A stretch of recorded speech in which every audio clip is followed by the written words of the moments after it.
Hello, I'm Tim Wilde, and I'm giving you my wild thoughts on Spider-Man No Way Home, which right now is in theaters. Anyone can go see it, and if you're like everyone else, at least 99% of everyone else, you will strongly recommend this movie for everyone else to go see.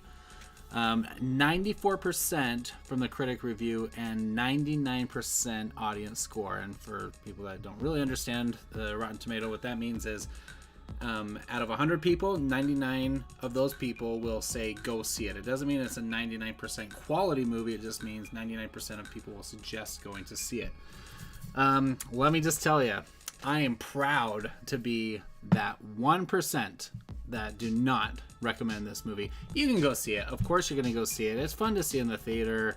But I did not like this movie. I'm not going to give any spoilers, even though looking at... I haven't watched trailers for this. I watched the first teaser trailer, because I always watch a teaser trailer. That I avoid trailers as much as possible, especially for movies I know I'm going to really go... or that I really want to watch. I love the first two Spider-Man movies with Tom Holland. I especially love the last one. We did a Saints on Cinema video about it, where I talked about the best moments. I had a great conversation with the LeBarons. Go check that out if you want to. I got really into that story and these characters. This one was a huge disappointment. Really bad. It was a big letdown. I thought all the things they've been building up for these first two movies really was a ball being dropped. I would actually say spiked and then bouncing off into the stands. But I don't understand what everyone's raving about. This movie was not very well done. The script was atrocious. I think that was the biggest flaw with it. I was going to say, I'm not going to spoil anything, but they've done everything. I just watched one of the trailers. They gave everything away. The posters, and there's a lot of fan posters, but like, they showed everything. I know the headlines. Everyone already knew that which of the three Spider-Men that were going to be in it. This has been around for a while. Everyone knew that was coming, but everyone suspected, well, not everyone, but a lot of people, at least smart people, who are putting a little more faith into Sony and Marvel, expected that they were giving those big things away because they were hiding something else, that there was going to be something really big to come. Nothing came. I was really disappointed by that, because the trailers indicate everything else that came out as far as who else is in this movie. It showed everyone. I thought it just showed Doc Ock and like you see in that poster right there, Doc Ock and Green Goblin. I thought that was it, but nope. Trailers show everyone. And then the two big leaks were that Tom Holland and Andrew Garfield were in it, but that was like, gosh, I don't know. Am I spoiling that? If anyone wasn't paying attention to the headlines, that everyone knew that they were in it. At least there was rumors, whatever. And everyone's like, shh, don't tell the secrets of this movie. By the time you get like all these villains that they show in the trailer, you assume and you know that Spider-Man, that the other two are coming. Anyway, let me just say, yeah, the characters don't feel like they're the characters, even though they have dialogue that says they're the same characters from those movies that we already like and enjoy. Most of them, at least most people, they don't feel like the same characters. To me, my description of them is it felt like when they were introduced into this movie, they're acting like they're the same characters, but they almost have this vibe like they're Ray Liotta from Field of Dreams, where he's like, am I a ghost? Is this heaven? Like, what's going on? Like, he feels like it's him, but it's not really him. Kind of like Chris Pine in Wonder Woman, the second Wonder Woman 84.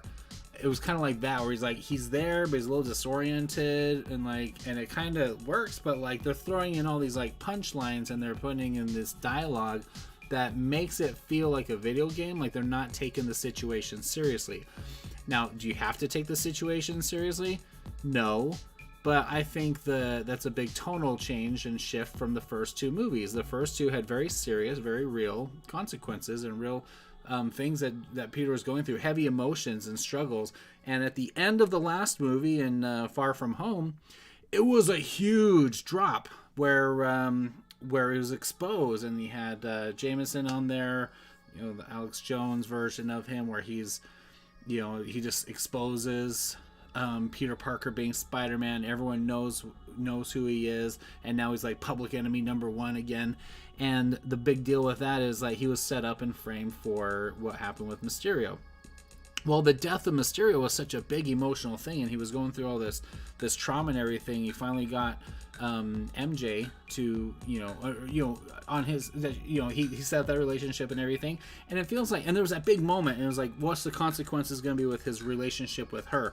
What's it going to be like? Are they police going to be, knocking down his door? Is he going to have to be on the run like Batman in Gotham in some stories?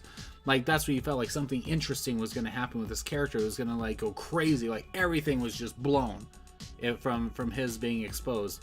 Nothing. Like, they tie up all those little thoughts of what could happen up in like 5 minutes, and it's not interesting. The media is following him. They show in the trailer him flinging around with Zendaya, and she's in that same outfit and everything from the end of the last movie. But she's he kind of gets away from the crowd and gets home. This isn't really spoiling much, but like, that's kind of the end of it. I mean, there's some other scenes that happen, people that he ends up having to talk to, like officials, but like, everything is dropped. He just goes on the story. It's like they forget that even happened, or they make it like it wasn't even a big deal. Kind of like at the end of the second Thor movie, when Odin was killed by Loki, and Loki took on the persona of Odin, and it was gonna be like, oh my gosh, this is like a heavy deal. This is something huge that's gonna happen, where he has all this power, and you have a very evil character with a lot of personal jealousies and bitterness towards Thor and Odin and everything that he's been deprived of as one of the family, or an adopted member of the family. And they just kind of throw it away. Like, instantly in the next movie, he's doing that little weird puppet show or whatever. Thor comes in, knows exactly who it is, they tie it all up, and they move on with that story. That's what this felt like. They had this big, crazy climax where everyone like went nuts over how the last one ended, and this one they just kind of like make a couple of lines, joke around with it for a few minutes, make it like, oh, isn't that interesting? And they move right along. And then it's like nothing ever happened. It's just, it didn't work. Sorry, my phone's going off. Anyway, I didn't like it. I didn't like the dialogue. The CGI is, I mean, you can't impress me with special effects in these movies anymore because it's all the same. It's cool. I mean, if I was going to rate it in cinematography, or not cinematography, but the special effects would be great. Music was fine, but there was like two emotional scenes. You see this shot in the trailer where Peter Parker is bloody and he's like all crying and everything. That was a very well done scene. I'm not gonna say what the context is, but that scene was awesome. That was the best acting job. I mean, Tom Holland's fantastic as Spider-Man, of course. There's no doubt about it. But that's his best dramatic moment. And when that moment happens in this movie, it doesn't feel like it belongs. You feel like you're watching a completely different movie. And I thought everything was going to shift. By the time that moment happens, and it's kind of real for a few minutes, I thought the first half being all corny and goofy was just kind of like setting up where things are going to get really interesting. But it never really feels like it elevates.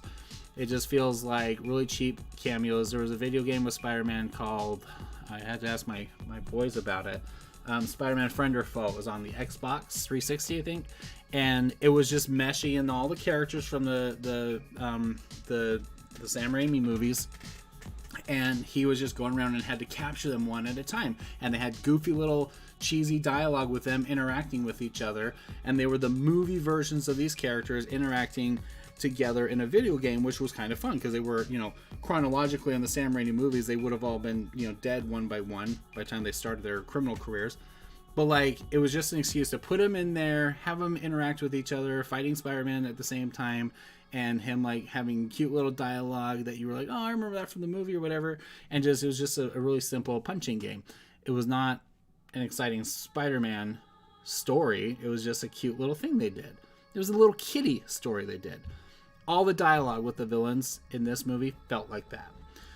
I loved. I don't know if it really counts as a spoiler, but I loved all the stuff with the Peter Parkers. Some of the dialogue didn't work. Some of it was very good, and we'll do a spoiler discussion on Saints on Cinema where we hopefully can dive into some more of that. I don't recommend seeing it in the theater. I mean, you're gonna go see it because you got to follow it. But or you want to be up on it. The only reason I would say go see it is if you care about seeing without anything spoiled, like specific spoiled, then definitely go see it because everyone's gonna be talking about it. Apparently 99%. This was not a good movie. What was Far From Home? Let me look that up real quick. Far From Home. Oh, I didn't put Spider-Man. They didn't know what I was talking about. Spider-Man Far From Home, 90% and 95% on the audience score. So 95% for Far From Home and 99% for this garbage. I don't understand. It was so cheesy. When certain things happen, things were very obvious that were coming. The audience, a full audience, you know, it's opening weekend, were just raving, like, oh my gosh, and they were like laughing at some of the dumb lines. They were like big reveals that happened. I was like, and that's, you know, before something would happen, and then everyone was like, oh, and a couple people applauded at one moment. I'm not going to talk about when it was, but when a certain character comes in. But I was like, it's too coincidental. Things just happen quickly, like characters appear in the same place for really no reason other than just to keep the movie going. And it felt like the Rise of, or the Force Unleashed movie, and that was my biggest problem with that one, was in the story. It was just coincidence. Oh, here's Rey. Oh, we crash land right next to where Rey is, and that's right where the Millennium Falcon is, and then Han Solo appears right at that moment, and then we go right to Starkiller Base, and then we're right by the Rebel Base, and all that stuff. It's just so, it's not just that it's coincidental. You have to like layer out your story and tell a story and take us on a journey where you're making these coincidences work. This, just like the Force Unleashed, was just like, let's just throw all this stuff in there so quickly that people don't really pay attention to how ridiculous this really is. Not very well thought out. You go watch Far From Home and you look at how carefully placed and structured and layered that story is, telling the story where, yes, he happens to be where all these attacks are going to be, and he's on a school trip. There's coincidences in there, but they tell a story of how it works, how it happens, how he's able to get wrangled into the spy stuff going on, like his personal connections with Stark, with Mysterio, like all that stuff is so clever, so well done. 95% versus 99. It was dumb. Whatever, you're gonna go see it, I don't care. But if you wanted my thoughts on it, I was very disappointed. The characterization was awful. They did not capture these characters. They didn't feel like the same characters. They felt like a dumbed down version of them, like the video game Friend or Foe. Let's watch a trailer of that and you'll see exactly what I'm talking about. Spider-Man Friend or Foe.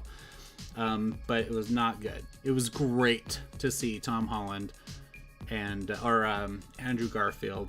He's my favorite. I don't know why. I know everyone doesn't like him, or they don't like those movies. But you know, Tobey Maguire, he's fine. It was cool. It was interesting stuff they did with him. But the dialogue with the Peter Parkers was the best part of it. If you want to watch a good movie like that, though, just go watch Into the Spider-Verse. It was done so much better. Even that cartoon, goofy movie that looked like a video game felt more like a serious film with real dialogue and a great script and great story compared to this, which is supposed to be a big movie in the middle and capping at the beginning of this new wave of the new Marvel movies, and tightening in all this great story and all this universe building that they've been doing with the Spider-Man and working with the MCU, tying in stuff from Venom, which is its own thing. Like, this was supposed to be as well done as Into the Spider-Verse, and this was goofy and just ridiculous. So, didn't like it. You're gonna go see it. Doesn't matter if I recommend it or not, but I'm just saying, you want to know what I thought about it? Was not impressed. Very disappointed compared to the last two movies. Not the best one. Anyway, that's my thoughts on Spider-Man Far or No Way Home. Yeah, that's how I felt watching the movie. I felt like it wasn't gonna end, but I didn't want it to end. By the time the characters are all in, I kind of like enjoyed, and I'm really glad they gave enough time for the characters that were in there. That's one good thing about it. They gave a lot more time than I expected for Tom Holland or for the Spider-Man. So I'll say that I enjoyed that. Was it worth it? It was a disappointment. Go see it. It's fine, but apparently everyone's going to, because everyone says it's amazing. It's not amazing. If you want to watch an amazing Spider-Man movie, go watch The Amazing Spider-Man. That's the best one. Just saying.